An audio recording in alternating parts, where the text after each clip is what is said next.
ত্রিপুরা তপশিলি জাতি সমন্বয় সমিতির আহ্বানে শনিবার রাজ্যভিত্তিক এক কনভেনশন অনুষ্ঠিত হয়। বেলা 11টায় আগরতলা টাউন হলে এই কনভেনশন শুরু হয়। কনভেনশনে বক্তব্য রাখেন সিপিএম পলিট ব্যুরোর সদস্য মানিক সরকার, দলিত শোষণ মুক্তি মঞ্চের সর্বভারতীয় সম্পাদক রামচন্দ্র ডুম, সিপিআইএম রাজ্য সম্পাদক জিতেন্দ্র চৌধুরী, সংগঠনের সম্পাদক সুধন দাস। রামচন্দ্র ডোম বক্তব্য রাখতে গিয়ে বলেন, সংবিধানে কিছু কথা রয়েছে তা যথাযথভাবে কার্যকারী হবে তার কোনো গ্যারান্টি নেই। আর্থিক সম্পদের অধিকার না পেলে সংরক্ষণ ব্যবস্থার সামাজিক ন্যায় প্রতিষ্ঠা করতে পারে না। গোটা পৃথিবীতে যুগ যুগ ধরে যে আর্থিক বৈষম্য চলছে তা ব্যাখ্যা করেছেন মহামতি কার্ল মার্কস। শোষক শোষিতের দ্বন্দ্ব শেষ না হলে কখনো সামাজিক ন্যায় প্রতিষ্ঠা হতে পারে না। কনভেনশনে বক্তব্য দিতে গিয়ে মানিক সরকার বলেন, বিজেপি নির্বাচনী প্রতিশ্রুতি দিয়েও এবং সরকারের সংখ্যাগরিষ্ঠতা থাকার পরেও এতদিন কেন 33% মহিলা সংরক্ষণ বিল আইনে পরিণত হল না? এখন ভোটে জেতার আশায় এই বিল নিয়ে এসেছে বিজেপি, তাও আবার বলছে 29 সালের আগে সংরক্ষণ চালু হবে না। মানিক সরকার বলেন, মহিলাদের জন্য ওবিসি, এসসি, এসটি সংরক্ষণ বিজেপি বিশ্বাস করে না। এই সংবিধানের বইতে কিছু কথা উল্লেখ করে দিলেই তার একেবারে যথাযথ সেগুলো কার্যকরী হবে তার কোনো গ্যারান্টি নেই। দ্বিতীয়ত হচ্ছে শুধু সংরক্ষণ ব্যবস্থা সামাজিক ন্যায় প্রতিষ্ঠা করতে পারে না, তার সঙ্গে যুক্ত হচ্ছে আর্থিক সম্পদের অধিকার। সেই যে বৈষম্য, আর্থিক বৈষম্য যা আছে যুগ যুগ ধরে,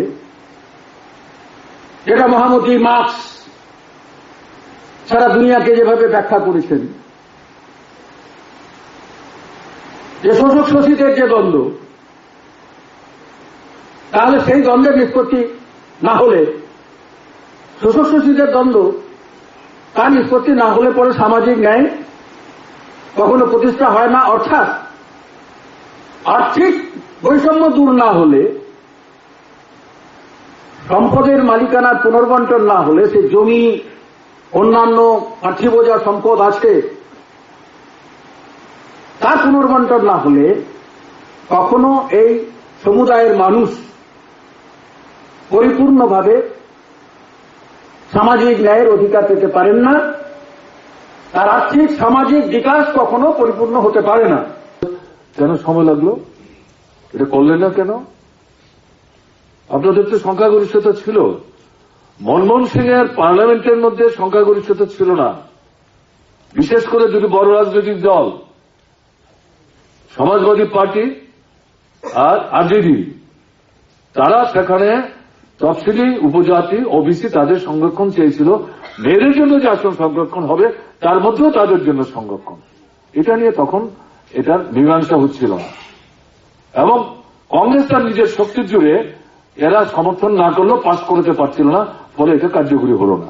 বিজেপিতে এই সমস্যা ছিল না। 2014তেই তো আপনাদের সংখ্যাগরিষ্ঠতা ছিল। আপনি তো 14 নির্বাচনের আগে প্রতিশ্রুতি দিয়েছেন, তাহলে করলেন না কেন? 19-এ তো সংখ্যাগরিষ্ঠতা ছিল। পোলাওয়ার দৌলতে 14 যে আসন পেয়েছেন, যে ভোট পেয়েছেন, তার থেকে বেশি ভোট পেয়েছেন, বেশি আসন পেয়েছেন, করলেন না কেন? কেউ তো বাধা দেয়নি। এখন কেন করছেন? এবং এখন কি করছেন? এখন বলছেন 2029-এর আগে হবে না, পরিষ্কার বলছেন। এটা কেন? তাদের দলের ভেতরে যারা মনুবাদী উল্লেখ করেছেন, মনুবাদের মূল কথা হচ্ছে মহিলা এবং দলিত পেছনে পড়া অংশের যারা মানুষ, তাদেরকে তো তারা মানুষই বলে মনে করে না।